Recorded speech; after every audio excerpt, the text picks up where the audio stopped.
पार्वती पताए हारा हारा महा। वाह वाह कहे के बाद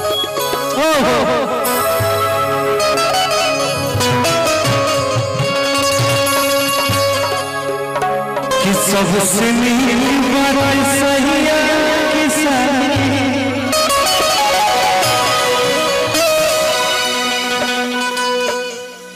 खुशी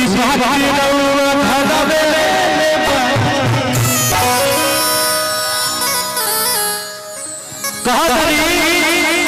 कि छोड़ आओ है घर ही रहा दू पैसा कम कमाई हो कि लेकिन रोटी संग ही बैठ के खाई। ए भाई हमने के ब्यास के मुंह निकले तो कैसे बजाएं जाए तनी से किनारे हो जा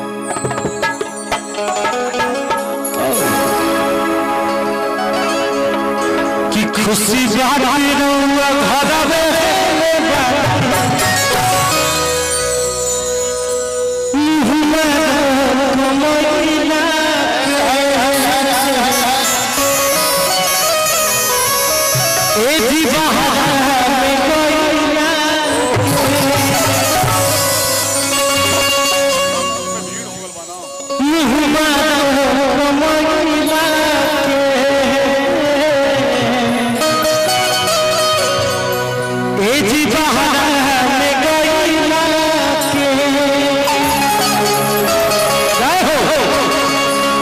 सबसे सहिया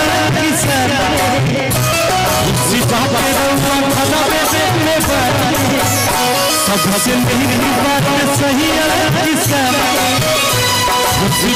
धन्यवाद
कहे के बाद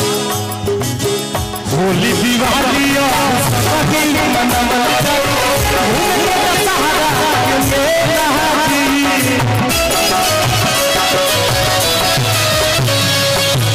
होली दिवाली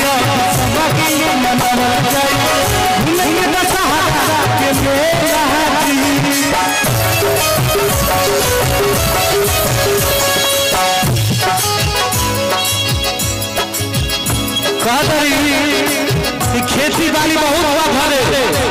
बाबूजी बेचारे अकेले कर जाता रहा खेती बाड़ी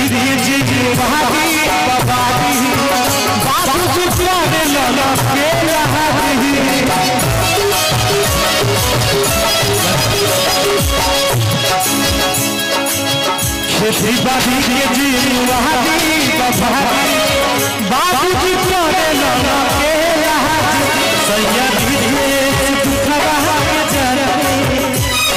बाबूजी भरोसे